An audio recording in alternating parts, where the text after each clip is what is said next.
Hi everyone, I am Syakira. Now I will be explaining about Chapter 4, Workplace Emotions and Attitudes. Workplace emotions means that psychological and physiological episodes experienced toward an object, person or event that creates a state of readiness. It means that when someone feels something in their body, such as heartbeat is fast when we are afraid. Next, type of emotions. Emotions can evaluate and present about something whether it is positive or negative emotion.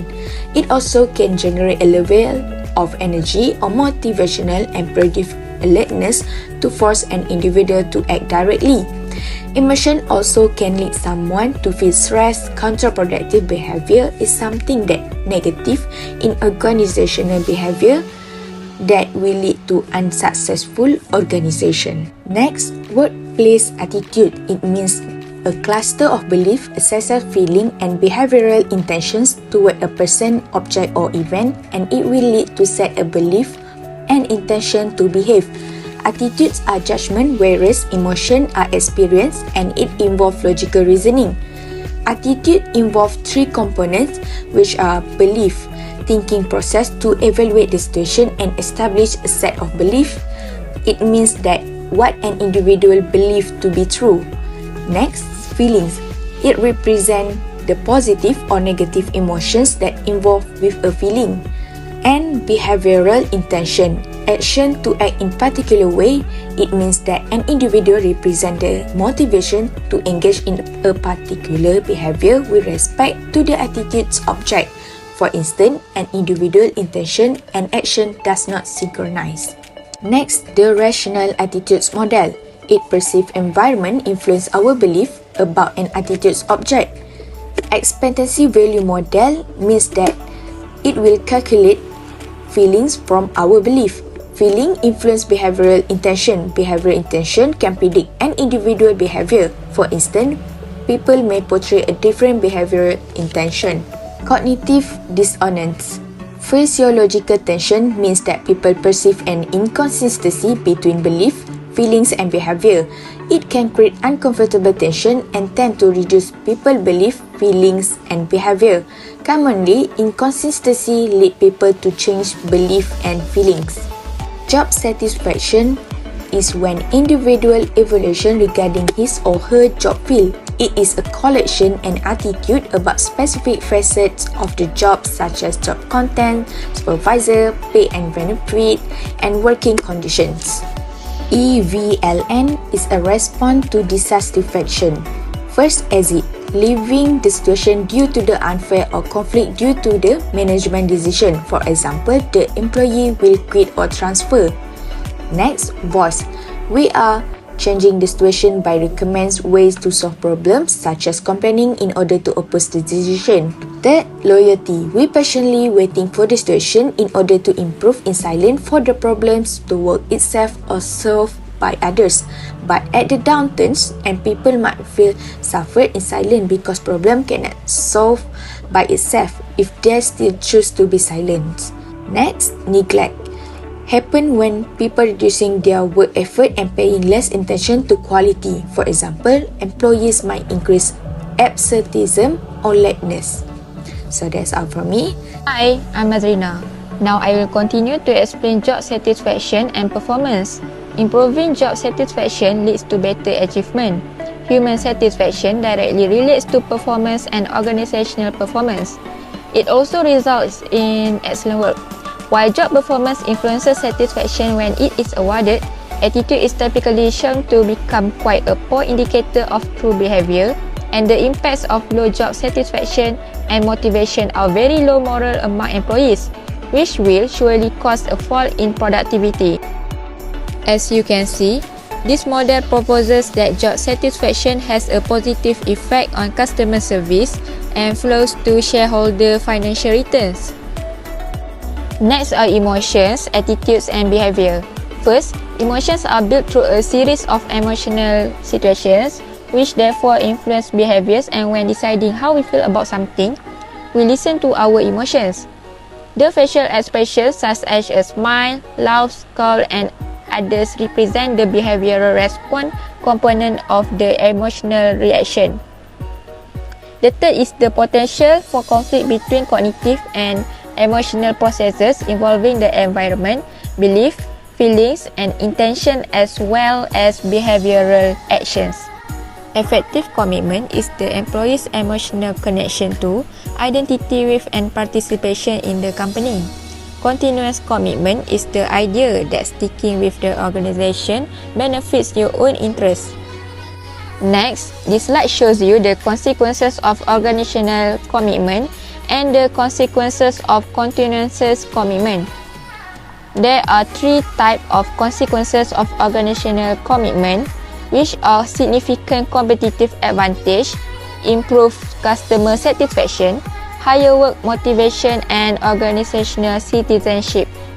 The consequences of continuous commitment are lower ratings, formal grievances, and less likely to engage in organizational citizenship behavior. Okay, next, the things that build organizational commitment are justice and support, trust, and employee involvement. Last but not least is reflection to organizational behavior.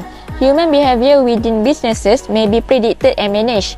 People can better identify what leads to inappropriate behavior, where the root of the problem is, and how it can be fixed. Organizational behavior, in essence, theoretically aids the organization and its management in successfully managing the organization. Hi, I am Puteri Alia Ziana. I will continue to explain about conclusion of workplaces, emotions, and attitudes. In conclusion, a social group who finds the emotional expression of an individual to be unacceptable may shun that person. But a person who finds the demands of a group in regard to emotional expression to be uncomfortable may decide not to become a member of that group. Our natural tendencies toward them expresses of expresses in any context become a sort of emotional profile. It is the emotional faces of their own personality. That's all from me. Thank you.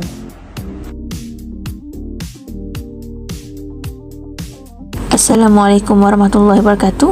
I'm Nurhanis Wardina. So now it's my turn to explain about chapter 6, which is work-related stress and stress management. So what is stress?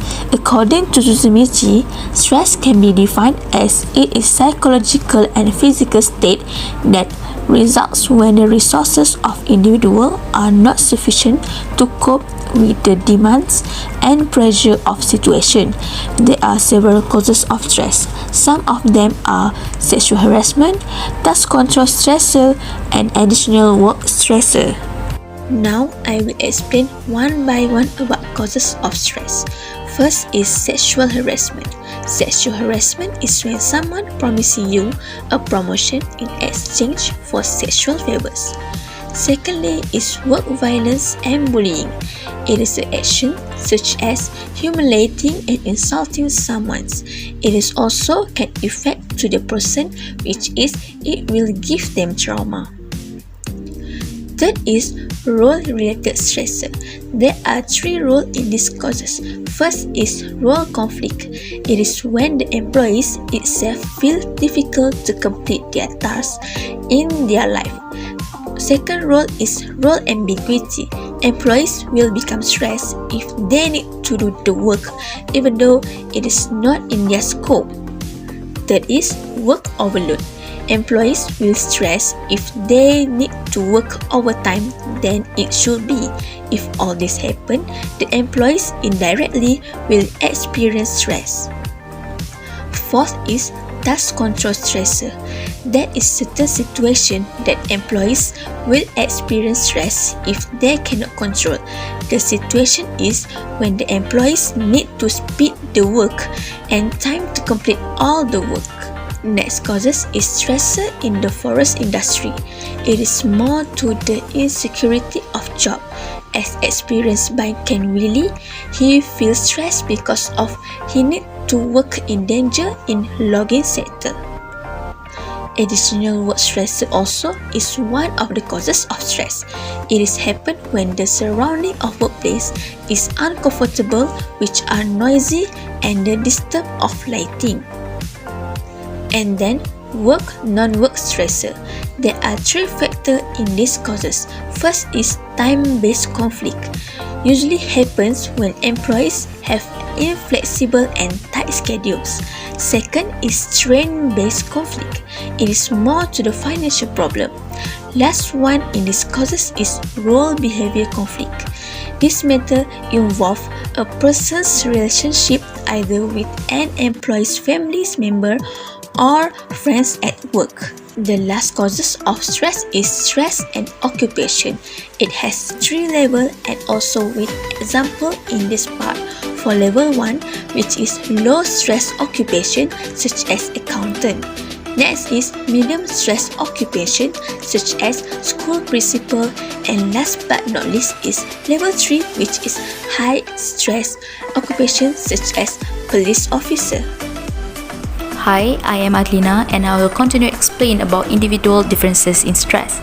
So, every person are different in their perception and adaptation towards a stress situation. So here I will show you an example of a stress situation in the workplace. Imagine when employees are stressed, they will feel burnt out and most likely to produce low quality work. This action will automatically affect the company performance, which clearly will bring stress to another party, which is the employer. For your information, there are 3 types of personalities at workplace. First type is known as type A, which is categorized as someone that are competitive and impatient in doing their job. Second type is type B. This type of person is more relaxed and flexible while working. And lastly is workaholic, which is someone who can't control themselves by working all the time because of work pressure. Usually, individuals in type A and workaholic are more tend to experience stress compared to type B. When someone is stressed, it will lead to several negative effects. According to Schneiderman in his Stress and Health Journal, consequences of stress can be categorized into 3 different categories, which are in terms of physiological, which bring problems to someone's physical health, behavioral, that give impact to someone's behavior like become a hot-tempered person, and psychological is when the stress affects someone's mental health, such as depression. All of these consequences I have mentioned just now is came from the process to experience job burnout. Actually, it will start from interpersonal and role-related problem. From that problem, someone will experience emotional exhaustion, which lead them to feel demotivated. Effect from this, someone can be a cynicism person where they will interact with other people with an inappropriate manner, and eventually, of course, it will harm their physical health. So, when we feel burnt out and under pressure, it is important to release the stress in order to avoid any further bad effect. That is why these stress management strategies exist. First, you need to remove stressor by create a healthy relationship and environment at workplace. Second, withdraw stressor by avoid interpersonal and role-related issue. Third, receive social support by find a free time to release the stress with your close ones. Fourth, control stress consequences by knowing how to limit your working time. Lastly, change stress perception by thinking positively and manage your work systematically.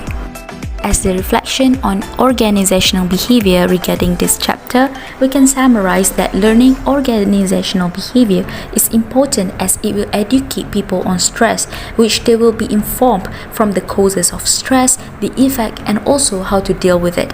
Therefore, stress in the workplace can be managed wisely by understanding organizational behavior. Hi, I am Alia Ziana. I will continue to explain about conclusion of work-related stress and stress management.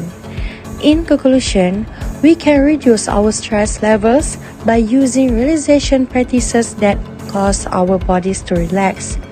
The opposite of the stress response is the state of relaxation. As a result, by frequently using these approaches, we can increase your resilience and heal yourself. That's all from me. Thank you.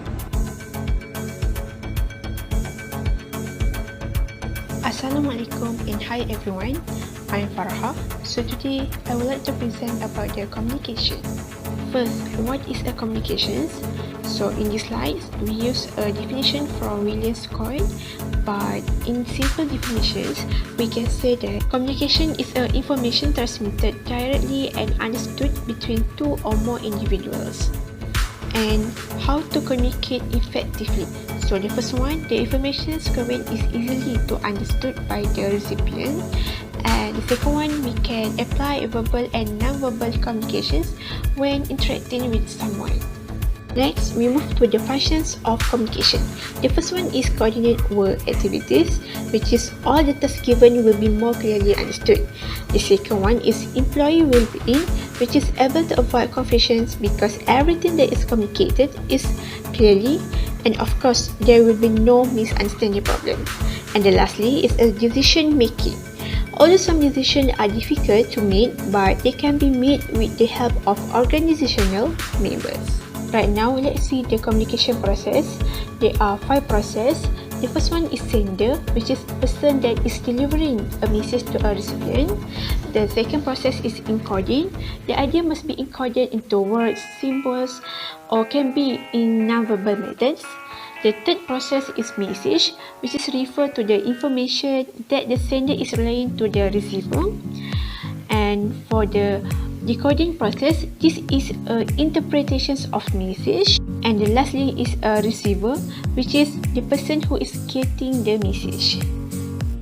And as a feedback, of course, it's about the receiver might have a feedback or respond for the sender. Next, we have 2 types of communication. The first type is verbal communication that use language to convey meaning. For example, oral communications like face-to-face discussion, interview, presentations, and so on. The second type is non-verbal communications, which is unspoken message or signals. For example, make eye contact with someone when we have communication. Also can know through actions, voice intonations, and so on. Next, let's see the email communication. So what is email communication? It's a medium of choice for coordinating work. For example, able to send Word documents quickly regardless of where they are. And also it has benefits, which is easy message and safe because having document file access. It also have a unlimited access where a lot of information can easily find this.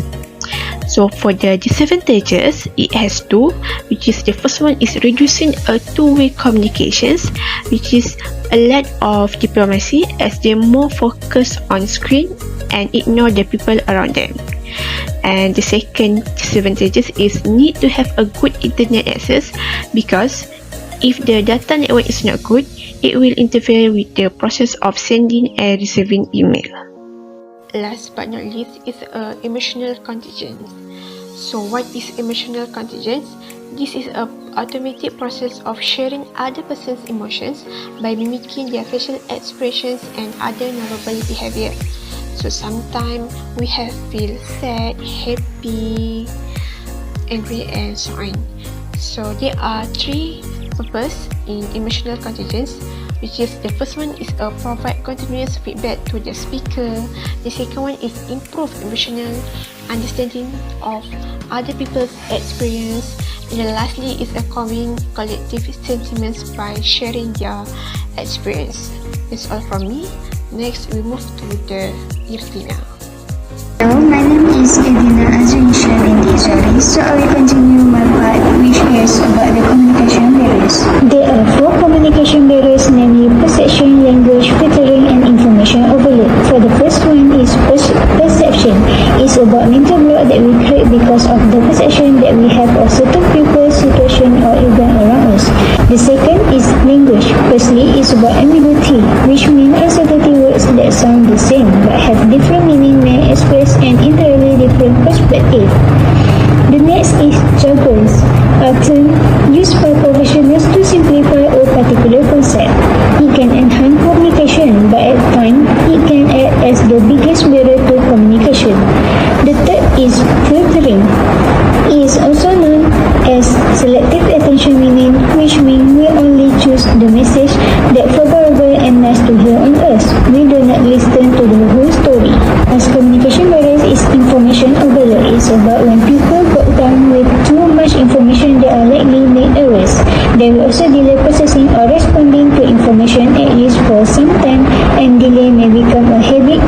serious communication problems. This slide is about cross-cultural communication. It refers to communication between people who have differences in any one of the following with their style of working, age, professionality, ethnicity, races, and gender. So, there are two types of cross-cultural communication, which are verbal and non-verbal differences. For the verbal differences is language. It can be verbal differences because every the same word can mean different things to people from different cultures even when they speak the same language. The second is voice intonation, which every person has different voice intonation when they talk following to their cultural communication. The third is silent or conversational overlaps. This type will bring the empathy and respect sense to them. For the non-verbal differences is interpreting non-verbal meaning.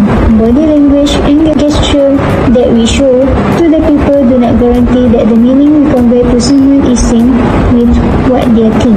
Next is importance of verbal versus non-verbal communication. Conversation between different races and culture will bring different meaning if they do not understand well each other's language. It's like we will see about the gender communication differences.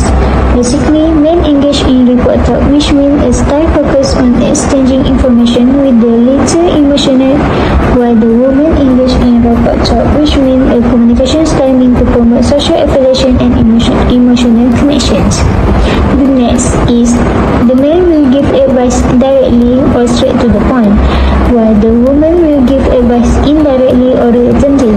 Then, we know that when having a communication, the man will tend to jump right in or not asking for information, but the woman like to asking the question or information before they are in talking.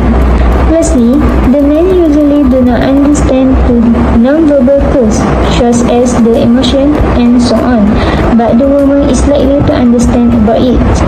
Thus, the differences in the gender communication will result in misunderstanding between men or women.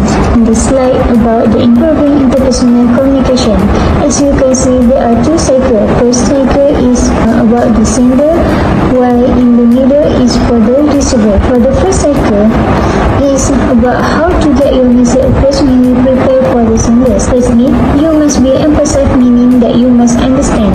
And the next is repeat the message. In terms of communication, repeating a message leads to familiarity. The next is using time effectively.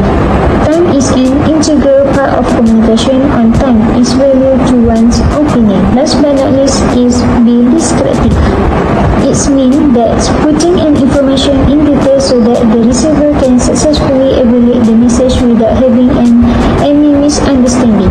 Now, let's look at the receivable sections. In the middle of the cycle, it includes evaluating the message, being emphasized by avoiding sensitive response as well as organizing the information given well.